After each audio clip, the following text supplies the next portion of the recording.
Hello all, welcome and welcome back to my YouTube channel. आज के इस video में हम हिंदी का गद्य साहित्य डॉक्टर रामचंद्र तिवारी की पुस्तक से प्रेमचंदोत्तर उपन्यास के आधुनिकता बोध वाले सेक्शन से संबंधित प्रश्नों को देखने वाले हैं। और पिछली वीडियो में भी हमने इसी सेक्शन को कंटिन्यू रखा था। आज के इस वीडियो में भी हम इसी सेक्शन को कंटिन्यू रखेंगे। आज हम जिस रचनाकार से इस वीडियो को प्रारंभ कर रहे हैं वो है योगेश कुमार। योगेश कुमार के कुछ उपन्यास हैं जो आधुनिकता बोध से संबंधित हैं। इनमें है टूटते बिखरते लोग, प्रकाशन वर्ष 1974, सूखा स्वर्ग, प्रकाशन वर्ष 1983, त्रोइका 1984 प्रकाशन वर्ष, शरद ऋतु 1985 प्रकाशन वर्ष। पहला प्रश्न है, योगेश कुमार के उपन्यास टूटते बिखरते लोग, जिसका प्रकाशन वर्ष 1974 है, इसका मुख्य विषय क्या है? ऑप्शन है भारतीय ग्रामीण जीवन का संघर्ष, दूसरा है अमेरिका के व्यवसायी वर्ग की मूल्यहीन और खोखली जिंदगी, ऑप्शन सी है हिमालय की यात्रा का वर्णन, ऑप्शन डी है स्वतंत्रता संग्राम की गाथा। सही उत्तर होगा अमेरिका के व्यवसायी वर्ग की खोखली जिंदगी। संबंधित तथ्य देख लेते हैं। टूटते बिखरते लोग में संयुक्त राष्ट्र अमेरिका के व्यवसायी वर्ग की मूल्यहीन खोखली अंदरूनी जिंदगी को चित्रित किया गया है। आज की उपभोगवादी संस्कृति ने मनुष्य को कितना गिरा दिया है, इसे अमेरिका के संपन्न व्यवसायी समाज के भीतर प्रवेश करके देखा जा सकता है। सूखा स्वर्ग उपन्यास, जिसका प्रकाशन 1983 है, इसमें लेखक ने अमेरिका की किस नीति का पर्दाफाश किया है? ऑप्शन है पर्यावरण संरक्षण की नीति, ऑप्शन बी है विकासशील देशों पर आर्थिक दबाव डालने और हथियारों की बिक्री के लिए तनाव पैदा करने की त्रासदी, अगला है ऑप्शन सी है विश्व शांति की नीति, और ऑप्शन डी है भारतीय शिक्षा पद्धति को अपनाने की नीति। तो प्रश्न 2 का सही उत्तर हो जाएगा आर्थिक दबाव और हथियारों की बिक्री की नीति। संबंधित तथ्य देख लेते हैं। सूखा स्वर्ग का कथा संदर्भ भी अमेरिका का ही है। अमेरिका में गए हुए भारतीय विद्यार्थी वहां की संस्कृति में रमकर किस प्रकार का आचरण करते हैं, इसे विस्तार से दिखाया गया है। इसके अतिरिक्त अमेरिका जैसे शक्तिशाली राष्ट्र का अपने स्वार्थ के लिए अविकसित एवं विकासशील देशों पर आर्थिक दबाव डालने, उनके बीच अपने हथियारों की बिक्री के लिए अनेक प्रकार से तनाव उत्पन्न करने तथा उनकी संस्कृति पर अपनी भोग प्रधान संस्कृति को लादने का प्रयत्न करने की नीति का भी पर्दाफाश किया गया है।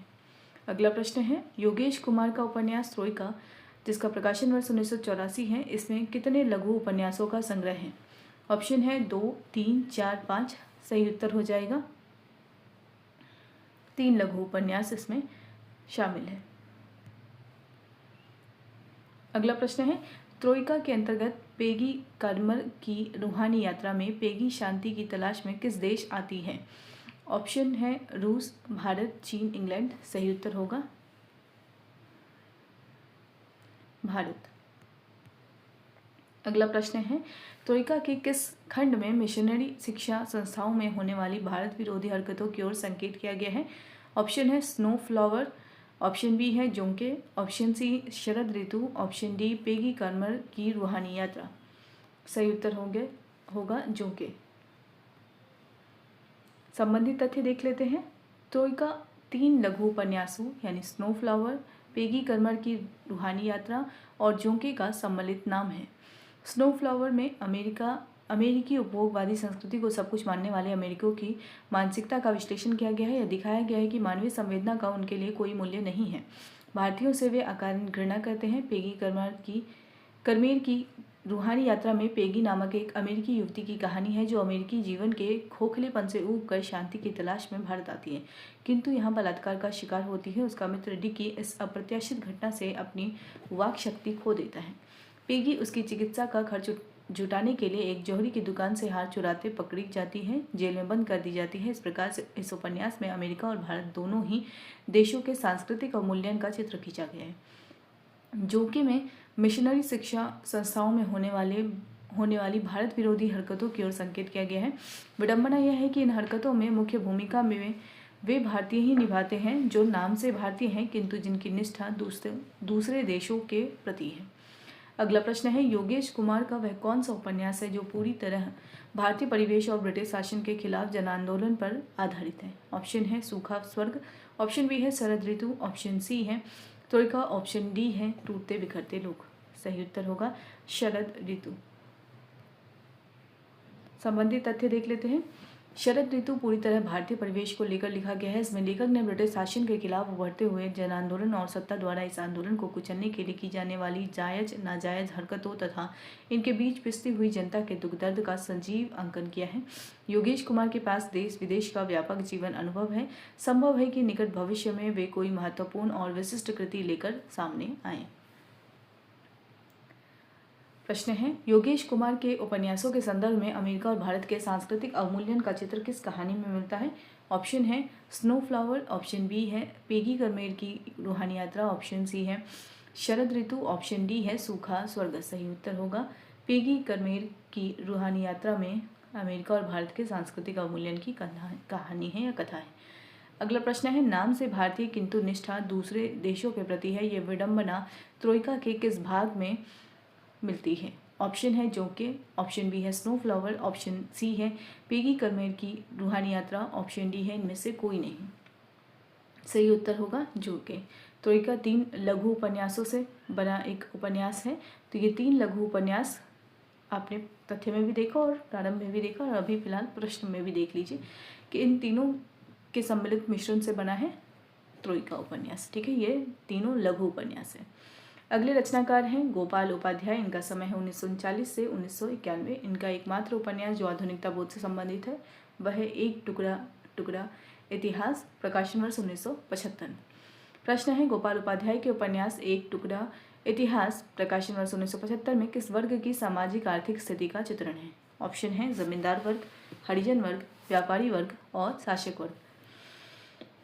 सही उत्तर होगा हरिजन वर्ग के सामाजिक आर्थिक स्थिति का चित्रण है। अगला प्रश्न है, एक टुकड़ा इतिहास में लेखक ने हरिजनों की किस समस्या को सबसे अधिक पीड़ादायक और अमानवीय माना है? ऑप्शन है बेरोजगारी, ऑप्शन बी है वर्ण विषमता और सामाजिक हीनता, ऑप्शन सी है तकनीक का अभाव, ऑप्शन डी है राजनीतिक चुनाव। सही उत्तर होगा वर्ग विषमता और सामाजिक हीनता। संबंधित तथ्य देख लेते हैं। एक टुकड़ा इतिहास, प्रकाशन वर्ष 1975 में हरिजनों की सामाजिक आर्थिक स्थिति का चित्रण पूरी सहानुभूति के साथ किया गया है। लेखक ने हरिजनों की सामाजिक हीनता को अधिक महत्व दिया है। वह वर्णभेद को मानवीय आधार पर मिटाना चाहता है। इसमें हरिजनों के आर्थिक अभावों का चित्र उभरकर सामने नहीं आता है। संभवतः लेखक वर्ण विषमता और उससे उत्पन्न तनाव को अधिक पीड़ादायक और अमानवीय मानता है। तो यहाँ तक थे आधुनिकता बोध से संबंधित कुछ रचनाकार। आगे हम देखते हैं उपर्युक्त उपन्यासकारों के अतिरिक्त पिछले कुछ वर्षों में कई अन्य उपन्यासकारों ने उल्लेखनीय कार्य किया है। इनमें कुछ तो लगभग 20 वर्षों से लिखते आ रहे हैं, किंतु ख्याति इन्हें इधर ही प्राप्त हुई है। इन उपन्यासकारों में श्री भगवान सिंह, जिनका समय है 1931, रमाकांत, जिसका समय है 1931 से 1991, मधुकर सिंह, इनका समय है 1934 से 2014, रमेश दवे, एक मिनट मैं देख लेती हूँ दुबे हैं या दवे हैं,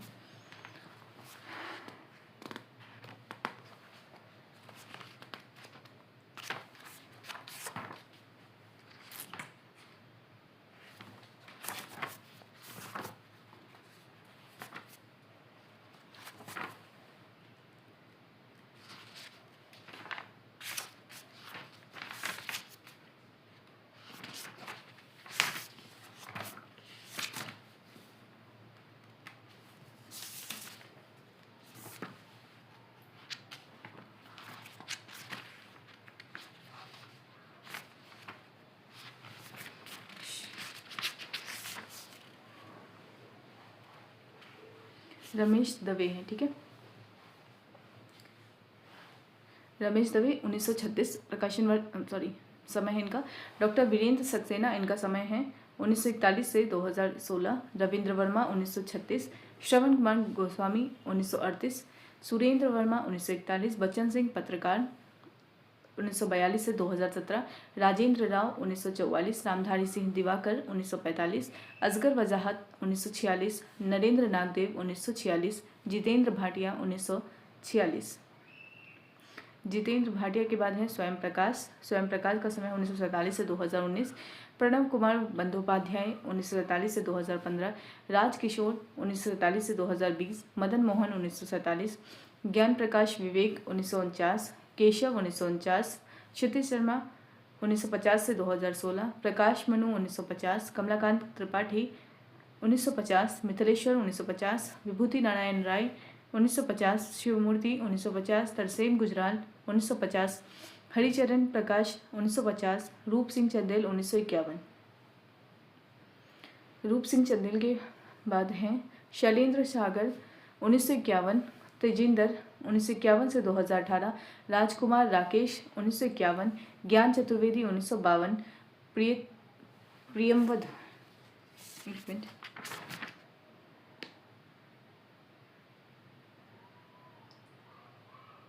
प्रियमवद होगा, ठीक है।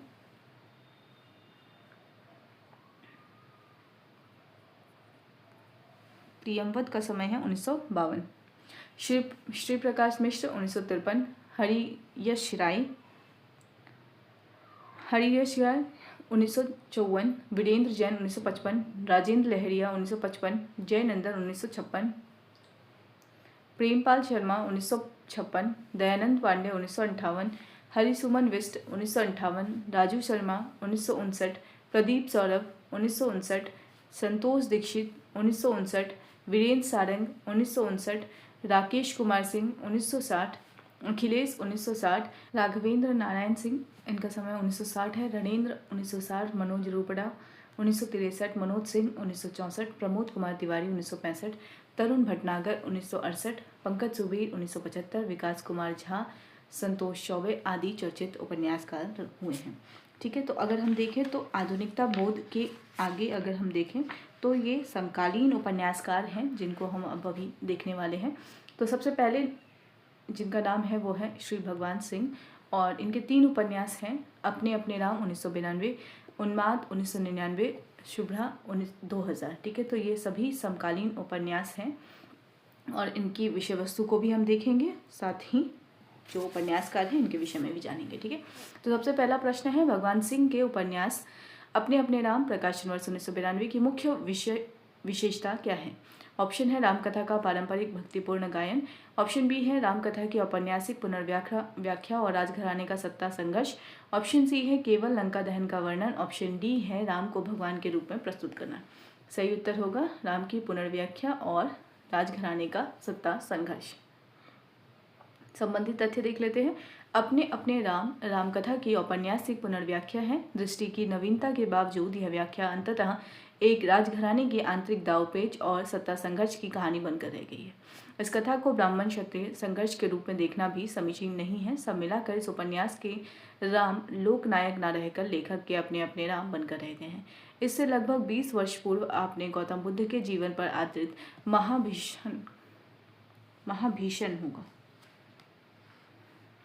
महाभिषग है, ठीक है, ये जो लिखा है महाभिषग उपन्यास लिखा था। इसमें आपने बुद्ध को एक महापुरुष के रूप में प्रस्तुत किया था। इसने पाठकों का ध्यान उतना आकृष्ट नहीं किया जितना अपने अपने राम ने। अगला प्रश्न है, भगवान सिंह का उपन्यास महाभिषग किसके जीवन पर आधारित है? ऑप्शन है सम्राट अशोक, गौतम बुद्ध, महावीर स्वामी, गुरु नानक देव। तो अभी हमने देखा तथ्य में गौतम बुद्ध पर आधारित है। अगला प्रश्न है, उपन्यास उन्माद में लेखक ने मुख्य रूप से किसका तार्किक विश्लेषण किया है? ऑप्शन है आर्थिक मंदी का, ऑप्शन बी धार्मिक सांप्रदायिक उन्माद के मनोवैज्ञानिक कारणों का, ऑप्शन सी शिक्षा पद्धति की कमियों का, ऑप्शन डी प्रेम संबंधों की जटिलता का। सही उत्तर होगा धार्मिक सांप्रदायिक उन्माद के मनोवैज्ञानिक कारणों का। अगला है, तथ्य देख लेते हैं। उन्माद में लेखक ने कथा को आधार बनाकर सभी प्रकार के उन्मादों विशेषतः धार्मिक सांप्रदायिक उन्माद के मनोवैज्ञानिक कारणों का तार्किक विश्लेषण किया है। सांप्रतिक संदर्भ में इस उपन्यास का विशेष महत्व है। यदि इसमें लंबी लंबी बहसों और तर्कों को कम करके कथा की केंद्रीय व्यंजना को ही उन्माद विरोधी दिखाया गया होता तो उपन्यास और प्रभावी होता। अगला प्रश्न है, शुभ्रा उपन्यास के अंत में लेखक ने नारी जीवन के बारे में क्या संकेत किया है? ऑप्शन है नारी को पुरुष से पूर्णतः अलग रहना चाहिए, ऑप्शन दूसरा है नारी चाहे जितनी प्रगतिशील हो वह सर्वथा पुरुष निरपेक्ष जीवन व्यतीत नहीं कर सकती, आपसी सहयोग ही बेहतर है, ऑप्शन सी नारी को नौकरी नहीं करनी चाहिए, ऑप्शन डी प्रगतिशीलता केवल दिखावा है। सही उत्तर क्या होगा? दूसरा, चाहे जितनी प्रगतिशील हो वह सर्वथा आपसी सहयोग ही बेहतर है, ठीक है। संबंधित तथ्य देख लेते हैं। शुभ्रा में देवेश और शुभ्रा की कथा के माध्यम से आज मुक्ति की तलाश में भटकती नई पीढ़ी की नारियों के तर्कों और विकल्पों को सामने लाया गया है। उपन्यास का अंत इस बात की ओर संकेत करता प्रतीत होता है कि नारी चाहे जितनी बोल्ड और प्रगतिशील हो, वह सर्वथा पुरुष निरपेक्ष जीवन व्यतीत नहीं कर सकती। स्त्री और पुरुष दोनों यदि एक दूसरे की भावनाओं और एवं अपेक्षाओं को ध्यान में रखकर एक दूसरे की छोटी मोटी भूलों को दरकिनार कर आपसी सहमति और सहयोग का जीवन व्यतीत करें तो बेहतर होगा। भगवान सिंह एक अध्ययनशील लेखक हैं, उनकी तर्क शक्ति अद्भुत है। इस क्षेत्र में उनसे अनेक अपेक्षाएं हैं। अगला प्रश्न है, भगवान सिंह को किस प्रकार का लेखक माना गया है? ऑप्शन सही होगा ख, अध्ययनशील अद्भुत तर्क शक्ति वाला लेखक माना गया है। अगले रचनाकार है रमाकांत। रमाकांत के कुछ उपन्यास हैं, तीसरा देश, छोटे छोटे महायुद्ध, प्यादा फर्जी अदीब, खोई हुई आवाज़, दरवाजे पर आग, उपसंस्कार, समाधान, टूटते जुड़ते स्वर, जुलूस वाला आदमी। ठीक है, जुलूस वाला आदमी रमाकांत के प्यादा फर्जी अर्दब ही हैं। ठीक है, मैंने यहाँ अदीब पर दिया है लेकिन अर्दब ही हैं। इनमें ये जो उपन्यास आपने अभी देखे, इनमें तीसरा देश, छोटे छोटे महायुद्ध और जुलूस वाला आदमी विशेष रूप से उल्लेखनीय है। रमाकांत के उपन्यास प्रश्न देख लेते हैं हम। रमाकांत के उपन्यास तीसरा देश का नायक रोहित किस पद पर कार्यरत है? ऑप्शन है स्कूल का अध्यापक है, आईएएस अधिकारी है, सेना में जनरल है और पत्रकार है। सही उत्तर क्या होगा? आईएएस अधिकारी है।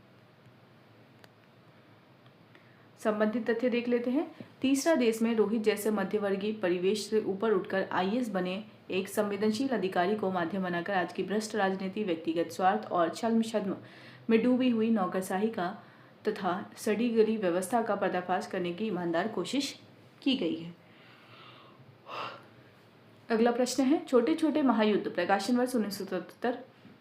उपन्यास की कथा किसके संघर्ष और पराजय को दर्शाती है? ऑप्शन है उच्च वर्ग के नेताओं का, ऑप्शन बी है बिजली कंपनी के क्लर्क ललन बाबू और उनके निम्न मध्यवर्गीय परिवार का, ऑप्शन सी है बड़े कारखाने के मालिकों का, ऑप्शन डी है जेल के कैदियों का। सही उत्तर होगा क्लर्क ललन बाबू और उनके निम्न मध्यवर्गीय परिवार के संघर्ष को दर्शाती है। संबंधित तथ्य देख लेते हैं।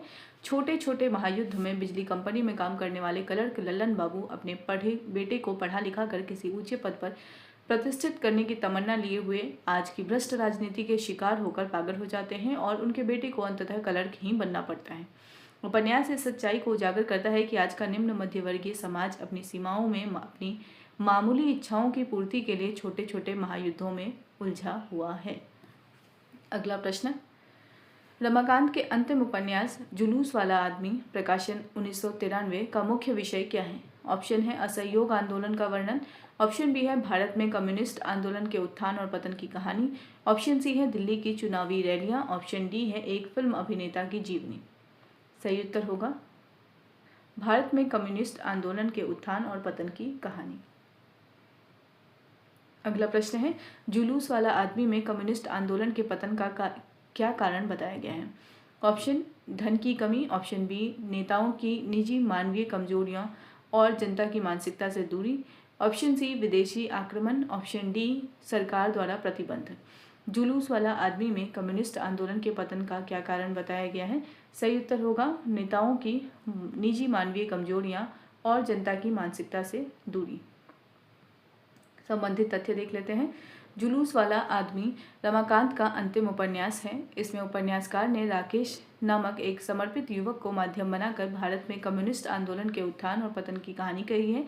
उपन्यासकार का मानना है कि कम्युनिस्ट आंदोलन का पतन नेताओं की निजी मानवीय कमजोरियों के कारण हुआ है। कम्युनिस्ट नेता जनता की मानसिकता से दूर कागजी घोड़े दौड़ाते रहे हैं। यह उपन्यास कम्युनिस्ट आंदोलन को उसकी कमजोरियों से उबार कर पुनर्जीवित करने और सही दिशा में आगे बढ़ाने की ईमानदार कोशिश है।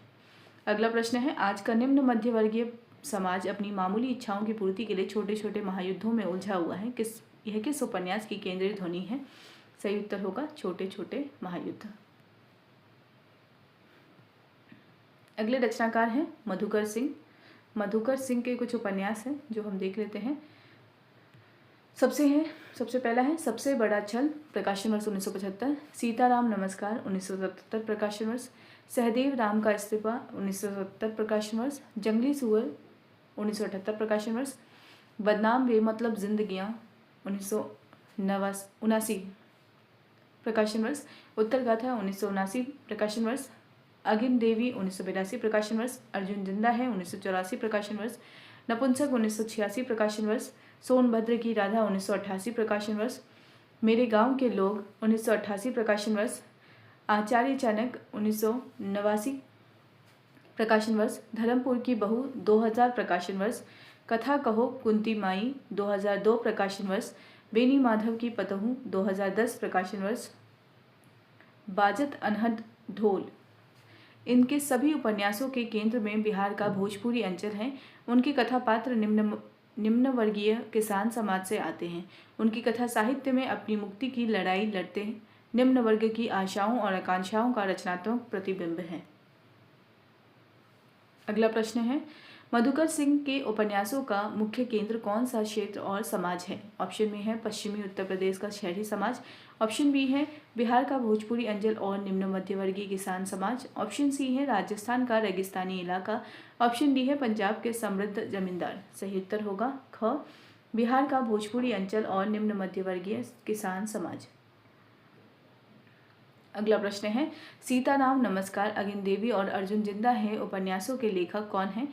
ऑप्शन है रविंद्र वर्मा, ऑप्शन बी है रमेश दवे, ऑप्शन सी है मधुकर सिंह, ऑप्शन डी है पंकज बिष्ट। सही उत्तर होगा ग, मधुकर सिंह। अगला प्रश्न है, बेनी माधव की पतहू और सोनभद्र की राधा किसके उपन्यास है? ऑप्शन है रविंद्र वर्मा, ऑप्शन बी है मधुकर सिंह, ऑप्शन सी है रमेश दवे, ऑप्शन डी है रमाकांत। सही उत्तर होगा मधुकर सिंह।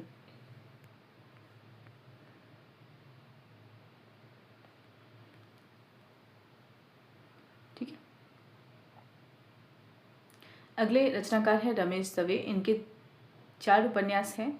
समकालीन उपन्यास में इनकी गिनती है, खेल गुरु प्रकाशन वर्ष 2011, हरा आकाश 2015, मास्टर रामनाथ का शिक्षानामा 2018, वो पत्रकार लड़की 2019।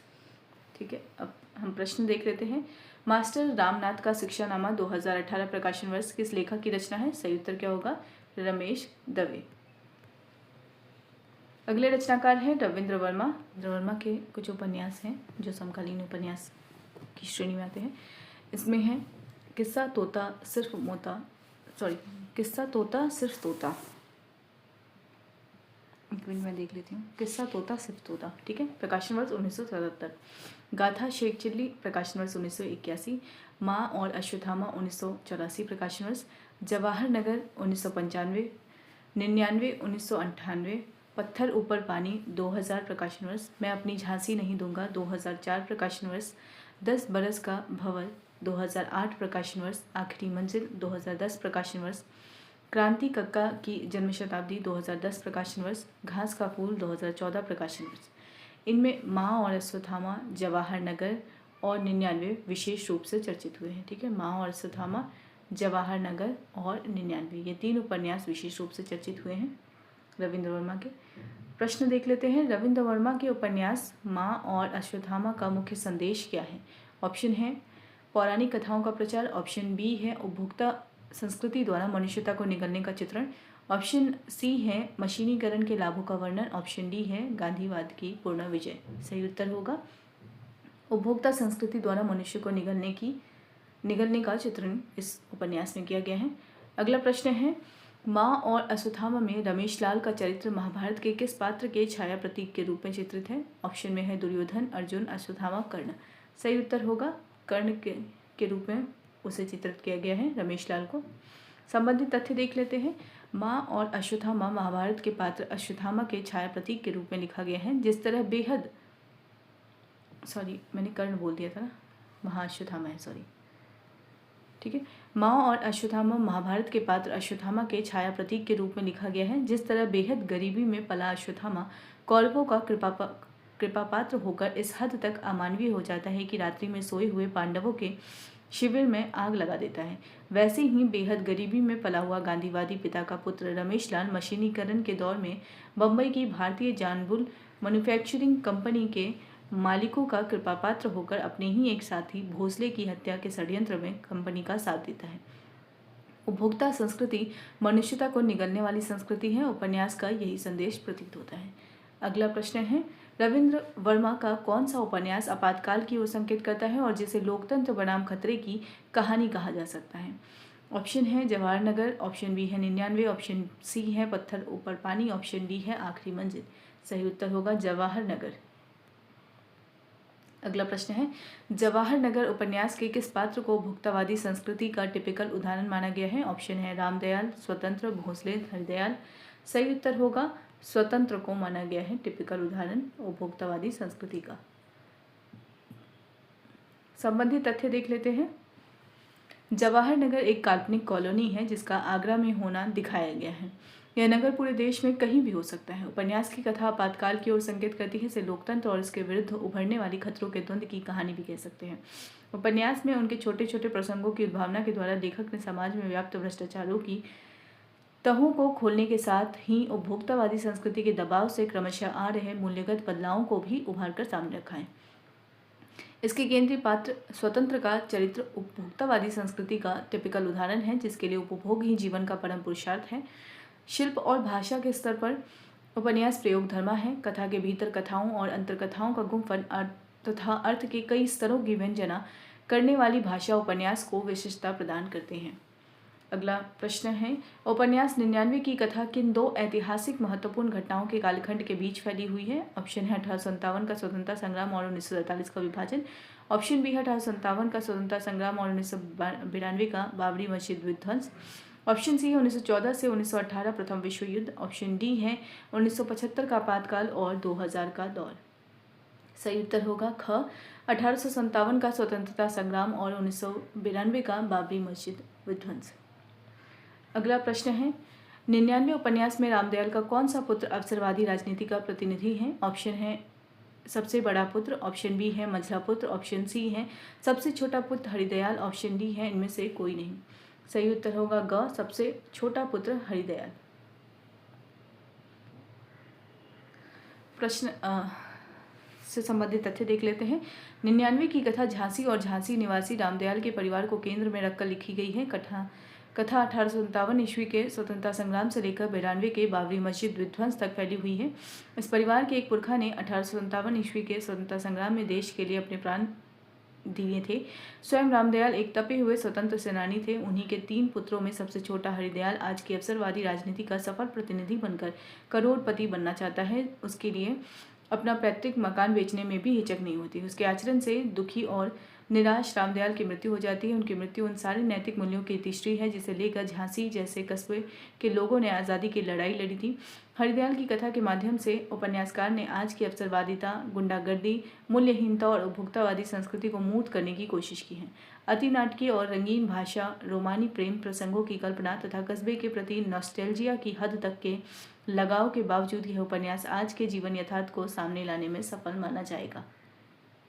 अगला प्रश्न है, पत्थर ऊपर पानी उपन्यास का मुख्य प्रतिपाद्य क्या है? ऑप्शन है सिंचाई परियोजनाओं का विवरण, ऑप्शन बी है यांत्रिक एवं व्यावसायिक जीवन में मानवीय संबंधों की तरलता का सूखना, ऑप्शन सी है पत्थरों पर नक्काशी की कला, ऑप्शन डी है ऐतिहासिक प्रेम कथा। सही उत्तर होगा ख यांत्रिक एवं व्यावसायिक जीवन में मानवीय संबंधों की तरलता का सूखना। संबंधित तथ्य देख लेते हैं। पत्थर ऊपर पानी आज के भीड़ भरे यांत्रिक एवं व्यावसायिक जीवन में मानवीय संबंधों की तरलता, सघनता और सहजता से के सूखते जाने का एहसास कराने वाला उपन्यास है। आज माँ को चौराहे पर छोड़कर गायब हो जाने वाले बेटे हैं, द्रव्य लेकर स्वर्ग का मार्ग प्रशस्त करने वाले पंडे और पुजारी हैं, अपने ही घर में अपने को कैद महसूस करते पिता और मकान को दुकान में तब्दील करने वाले पुत्र हैं। किंतु जीवन को नई शक्ति, स्फूर्ति और जिजीविषा प्रदान करने वाली उष्मा दुर्लभ होती जा रही है। जीवन रस का मूल्य हम जीवन को खोकर पहचानते हैं। वस्तुतः प्रस्तुत उपन्यास में लेखक ने रामचंद्र और उनकी स्मृति शेष पत्नी शांति, सीता देवी और उनके बेटों प्रोफेसर चंद्रा और उनके पहले नारी स्वप्न नैना के संदर्भों को सामने रखकर इसी सत्य का साक्षात्कार कराया गया है। उपन्यास की काव्यमयी, सांकेतिक और अर्थगर्भ भाषा इसे अलग वैशिष्ट्य प्रदान करती है। अगला प्रश्न है, रविंद्र वर्मा के किस उपन्यास के शीर्षक के बारे में लेखक ने का मानना है कि यह ऐतिहासिक न होकर अमानवीय संस्कृति के प्रतिरोध का उपन्यास है? सही उत्तर होगा मैं अपनी झांसी नहीं दूंगा। संबंधित तथ्य देख लेते हैं। मैं अपनी झांसी नहीं दूंगा शीर्षक यह भ्रम नहीं पालना चाहिए से यह भ्रम नहीं पालना चाहिए कि यह एक ऐतिहासिक उपन्यास है। वस्तुतः यह आज की अर्थ प्रधान अमानवीय संस्कृति के प्रतिरोध का उपन्यास है।